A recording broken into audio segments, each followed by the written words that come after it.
Hey everybody, I'm back with a new movie spoiler review.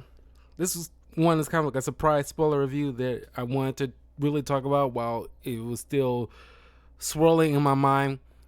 Just yesterday, I spent the day hanging out with my boy because it was his birthday, and we spent like the evening like waiting out in line. Well, not the entire evening, just probably like an hour uh, late last night, trying to make sure he get his Nintendo Switch. So uh, me and him pretty much just chopped it up, hanging out. His wife was like gone on a business trip, so me and him was just like kicking it. So after we played some Nintendo Switch games, we watched a movie while we were waiting on the time to go and get in line so he can pick up his new Nintendo Switch 2. Uh, what movie we watched was The Fall Guy, which came out last year, which a lot of people rave about, and it's my first time watching it. So I watched it, absolutely love it. It was definitely worth the hype. A good original classic action movie with a great male lead.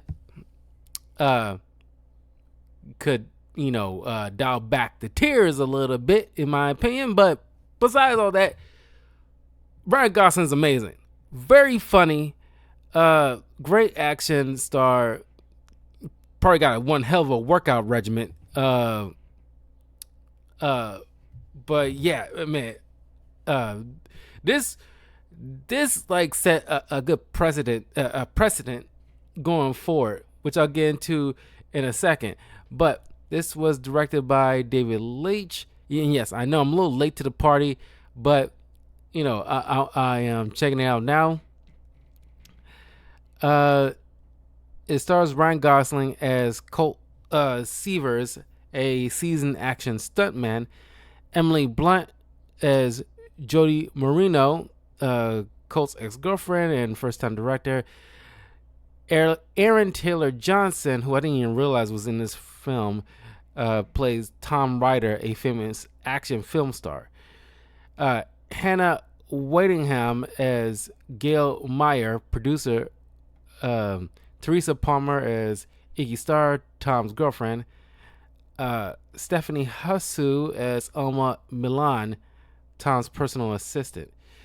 Winston Duke, know him as M'Baku from Black Panther, plays Dan Tucker, Tucker, Colt's friend and stunt coordinator.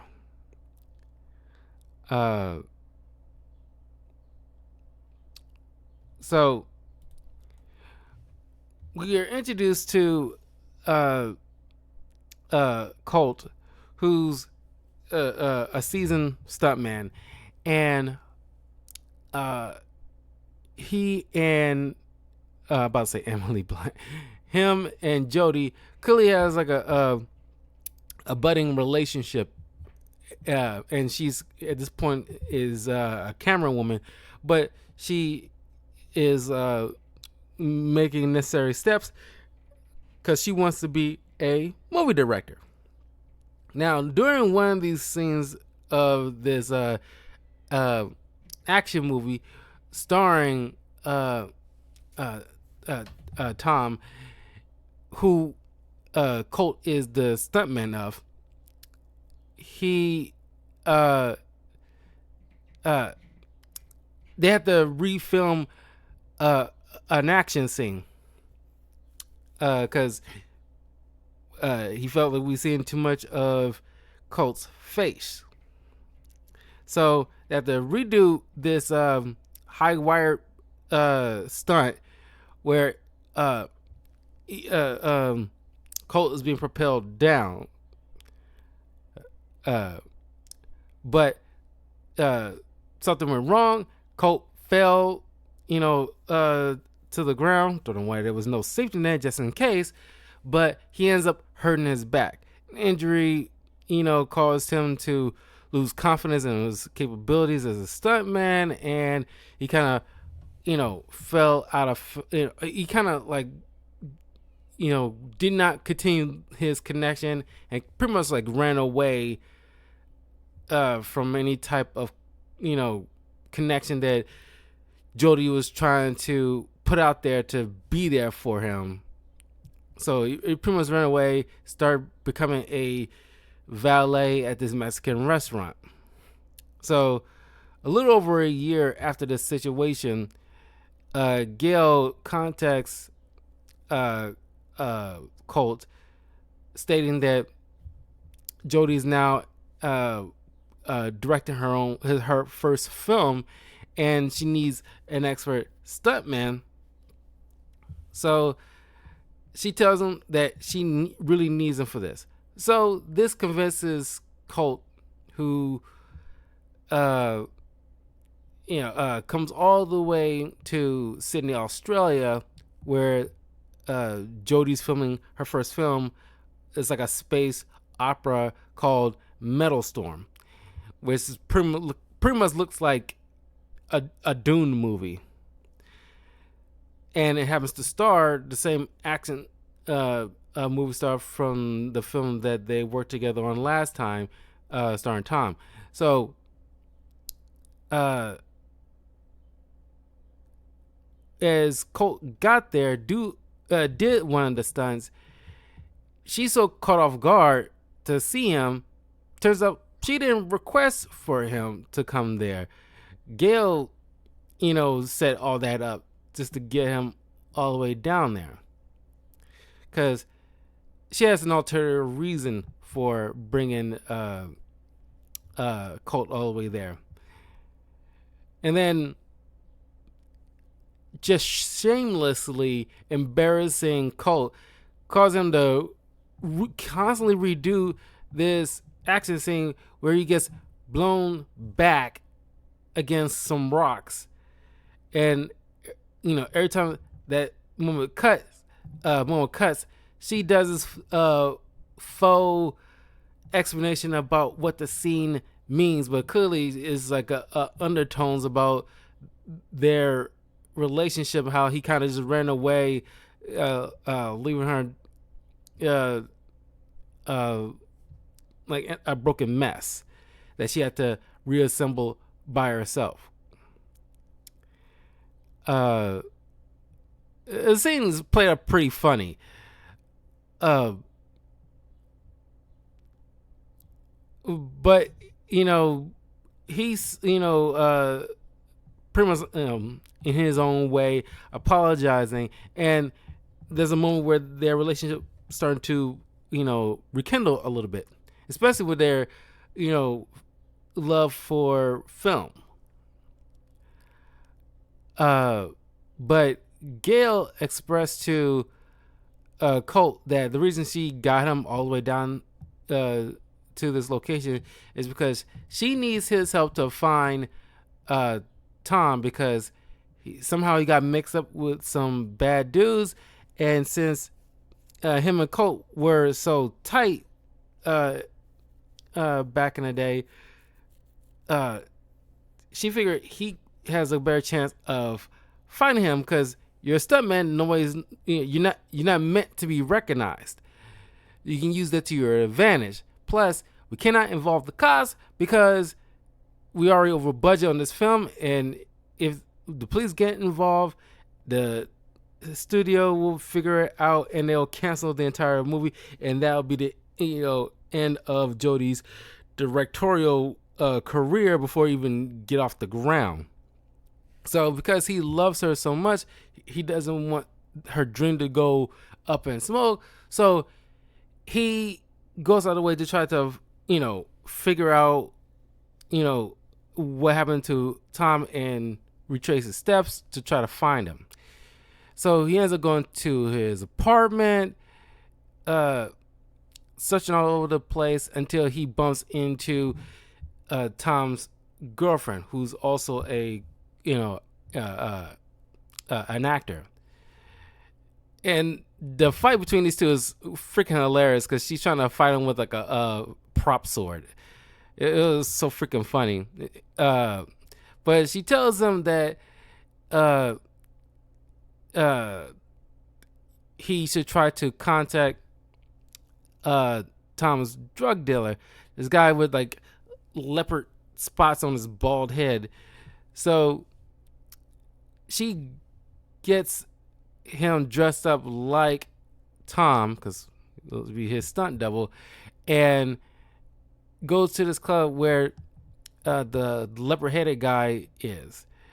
And it looks like a Dance Dance Revolution type of moment, because this dude clearly spiked his mixed drink, and Colt ends up beating up his little henchman and chasing him down, and the whole neon and everything like that. The accent in this is spectacular, great. It is like very, very, very little CG involved. It's like almost like I could probably count on one hand the amount of CG that they actually use for this film, because this is like classic, movie stuff where it's like, okay, we're relying on practical effects, which is such a breath of fresh air, because like, so many movies nowadays use CGI as a total crutch instead of an added tool. They're not meant to be used willy-nilly just to get through something because you're either over budget or somebody's just cutting corners because you're lazy, blah, blah, blah. Anyway, so while still seeing a unicorn for a while, because by the time you stop seeing the unicorn, that's when the effects of the drugs wear off. But the drug dealer ends up telling Colt, okay, go to this concierge at this particular location, and say this password. He'll give you a key card to go to this particular room. That's one of the last you probably would find. That's where the last time he saw Tom. So this leads to a funny segment. When he finds the guy Kevin, the concierge, he gets the room key for him. He goes way up there, and we all been in hotel rooms. You gotta swipe the key card, and the thing feels like it doesn't freaking work. So going all the way down there to get it activated, because the fool didn't activate the doggone thing. And he goes all the way back upstairs, and the thing still won't unlock. So he just burst through. It was so freaking funny. It was hilarious. That's when he took that time to answer the call from Jody, who was bouncing ideas off him about utilizing split screen. At the same time, actually incorporating a split screen in this moment to really set the tone, and like as they're describing how they want to use a split screen in the movie, the actual movie that we're watching actually implements that tactic before our eyes to really like see these two so in tune with each other, and watching this romance really like blossom. It's really good. And Colt eventually finds a dead body in ice in a tub. He freaks out, calls Gail, and it's like, no, I'm calling the cops. It's like, no, don't involve the cops. It's like, no, I'm calling the cops. He runs out of there. He ends up getting caught by the cops for like a parking ticket situation. But he tells them there's like a body up in the room. Goes there, it's gone, obviously. This is like a kind of pseudo mystery here. Kind of reminds me of like Kiss Kiss Bang Bang a little bit. So he ends up going back to the movie set to film more stuff, while Gail's hiding the fact that nobody can find Tom for some reason. So Jody has to film around that. So she gets Colt to film certain scenes, and it played out really well. This segment is really done uh, well. So uh, while they're trying to make plans, because the crew, at the end of the day, for the end of the day wrap up, they go to this local karaoke bar, and Jody puts it out there. It's like, you should come along, and it's like, yeah, I'll be there. But then Gail comes around saying like, look, I need you to go on the plane ticket. Like, I got no leave, but we need you to go, despite making plans right then and there to meet up with Jody. Uh, uh, he along the way meets up with Tom's personal assistant, trying, because he figures like, if anybody would know his last whereabouts, it will be her. So he asked her about like about what happened to him. But then these two, right as they was about to these movie dogs, certain animals that was used for movies and stuff like that. One of them is clearly French, and called Jean Claude.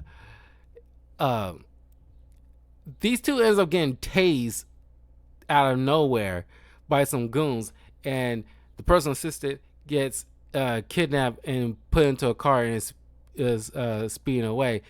And I'm thinking to myself, nobody's seeing this. Like, you looking in the back, you see people just going about their business, and clearly it's right there in front of broad daylight. How are you not seeing all this stuff? So Colt gets Jean Claude, the dog, is a German Shepherd, ironically, but whatever. At least I think it's a German Shepherd. It goes to his car, which is a very nice truck. When I'm like, I have to point it out there. I'm not a car guy like that, but I can respect a good looking car. So they end up getting close. And for a movie starring a guy who's a stuntman, the stunts in this film is impeccable. It's impeccable. It's like they got some actual stunt people to, give their opinions of how these kind of things work and how it should play out. It is just like, it's like a pseudo biopic on stuntmen or just stunts in general. The pyrotechnics and car flipping and all these different kind of action scenes and stuff like that. It looks so dope. So, well, Jody is, upset that, Colt didn't show up, which you should be more mad at Gail, because she just clearly told you that she sent him on an assignment that's a secret assignment, and you got in your feelings about it with him, instead of just be a little bit more ticked at her for interjecting herself the way she did, because clearly he's only following orders from his boss, or at least the chain of the command, because technically she's the director, so technically she's the boss, but she's still higher up than he is, so he still had to answer to the producer. But anyway, so while he's chasing down the goons that kidnapped the personal assistant, he got the dog to bite at the guys, all these goons nut sacks, really funny, and managed to rescue the assistant and taking the dog and running down the street trying to, because he got his personal assistant had this phone that belongs to Tom on her person. She was about to give him before they got tased, but he managed to get that from her, and then race back with the dog to try to still make the karaoke bar, but it's long since been over. The only person's left is his friend Dan Tucker. And it's like, dude, it's like you don't have a watch on, you don't feel like it's been over an hour or something like that, or I guess he doesn't have his phone on him, so he can't call. But everybody but Dan and a couple of other people were still hanging around. Uh, so he, Dan and Colt make their way to back to Tom's apartment, trying to figure out a way to find the password to unlock his phone. And he has all these sticky notes all over the place. They eventually find a password, but then the goons show up again, and we see Colt and Tom deal with these guys. And one such moment with Colt where before they start breaking in, he see him moving furniture around in certain key spots, and it's clearly as they're fighting, he ends up falling safely on like a couch and stuff, while the other guy falls directly on the floor. He completely planned all that stuff 2 steps ahead of everything. It was so good. But they managed to stop this, man bun dude to try to get some answers from him. Dan takes the dog out because the phone ends up getting just inadvertently destroyed in the ensuing fight. And Dan, I forgot what Dan was doing. He was doing something important. But Colt gets captured, and because he tried to, as like the other goons show up outside, try to shoot at him, he ends up jumping off the edge of a balcony and landing on one of the boats that's owned by Tom. And as soon as he fell down, he sees Tom just hanging out, and so he gets captured. And turns out, because I kind of skipped over this part. When they unlock the phone, Dan and Colt sees through the more recent video that in that room where the dead body was on ice, Tom was partying with his girlfriend and a couple of people as he was play fighting with he was high, drunk, and everything like that. He was horse race horsing around with his new stunt double on the current metal. What was that movie? Jody's working on metal something. A Metal Storm, and the it went a little too far, and he gives the guy a kick, and he fell down and busted his head open, and inadvertently killed the guy. And it was, somebody was filming the entire thing, and it was caught on camera on Tom's phone. So that's where Tom's been hiding. He wasn't captured by anybody. And Gail knew that because she was in on it. She's, in order to protect the film, her, the money revenue, and her key star, they needed a fall guy. So they got Colt, who was kind of like a nobody, to pin the crime on him using deep fake stuff to put his face on these security cameras, which eventually started leaking out all over the place on the news. And it turns out that Tom not only killed his stunt double on purpose and pretended it was like a whole accident, because he felt like the guy embarrassed him in front of all the ladies and everything like that, because like, hey, don't you do your own stunts, man? And it's like he doesn't want to be caught out on his crap because he doesn't like doing his own stunts because he's a bit of afraid, I guess. I'm not sure. a little bit insecure about that kind of thing. So, he uh ends up causing the death of that guy, and he blurts out the fact that he was responsible for uh Colt injuring himself over a year ago because he messed with the mechanism that's supposed to that controls the harness. It's supposed to been a lot controlled and secure enough to make sure he ensured his safety as he was doing the fall. Because he felt that Colt was doing better than him, and people were giving him more praise instead of him. So he kind of had to deal with the competition. So Colt blurts out the fact that the phone got destroyed thanks to Man Bun. So they've decided, like, okay, we don't need you anymore. So they tried to burn him alive, but he managed to, Colt managed to escape onto a nearby boat. He getting chased out on the marina. He calls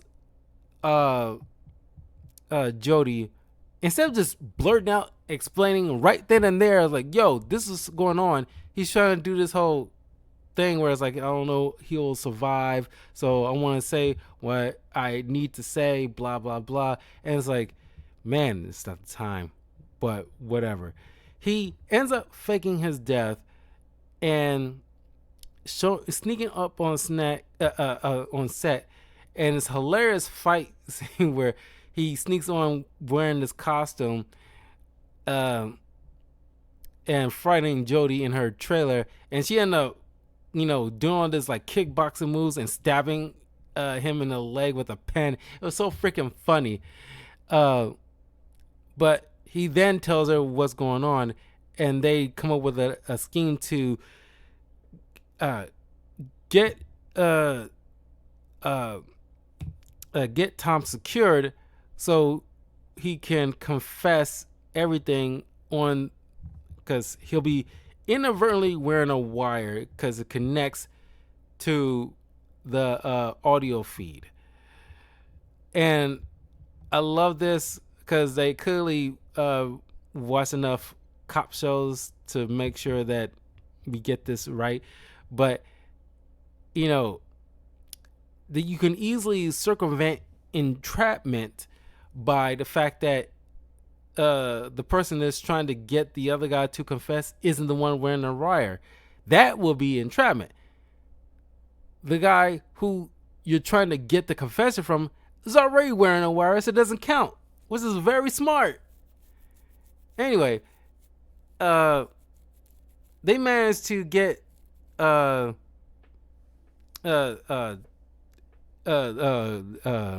secluded in one of the car scenes as it's being driven off road onto the desert scene, and all the other store coordinators is fighting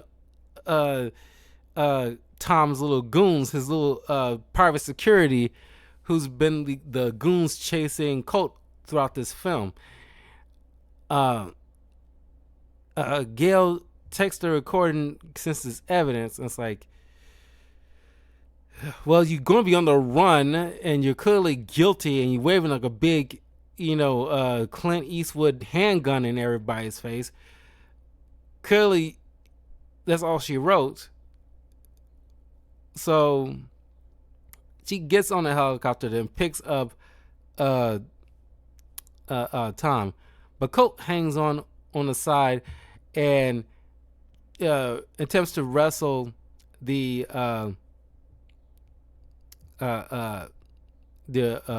evidence away from him, but he falls off onto like the this secure balloon safety net thing, a giant air masters, pretty much. So they managed to uh you know get it out there that Gale and um Tom caused the death of Tom's stunt double, and they try to do a cover up. And the whole deep fake thing, we saw, in the first act that Gale was scanning Colt's face in order to use the his facial recognition for that deep fake later on in the film. But he's pretty much cleared and exonerated. Now, him and Jodie are, in their relationship. She's in like San Diego Comic-Con Hall H, because they mention it like at least 3 different times throughout this film, where Metal Storm's trailers being showed at the Comic-Con. And the movie, ends. I guess it has like a little end credit, post credit thing, where because Gale and Tom survives like the helicopter crash, and the authorities detain them, and as Tom tried to lead to call his agent, he accidentally triggered the radio control pyrotechnist, and ends up blowing himself up by accident. And they replaced Tom with Jason Momoa, which I did not see coming. And I know he was Khal Drogo and Aquaman, and he was insanely ripped. But I guess since this, and more recently with the Minecraft movie, he got a bit of a dad bod going on. He still got some muscle, but it's like, I guess he reached the point where he doesn't have to really worry about the constant workouts. It's kind of like with Hugh Jackman, where, because Wolverine role required him to like eat like chicken and rice and do this insane workout routines. Now he's pretty much just don't have to worry about that. He can just chill, exercise the way he wants to exercise without it being super grueling. And I think Jason Momoa is probably at that headspace too right now.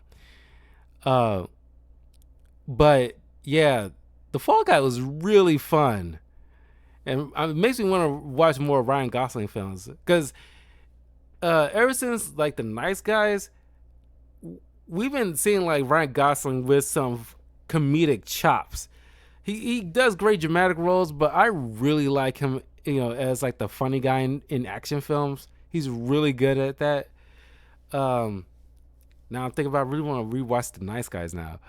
But anyway, I just really wanted to talk about this film since it's new and I saw it fairly recently. It's a good opportunity to check it out, because it was so many people was raving about it for an entire year. So now I've seen it, I reviewed it. So let me know what you guys think. Like I said, I know I'm late to the party, but here's my thoughts now. So in any case, I will see you guys in a little bit, as I will be doing some quick reaction videos. So stay tuned for that. And later on, my review of Naruto Season 2 will be ready. But in any case, I will see you all in a little bit. Take care.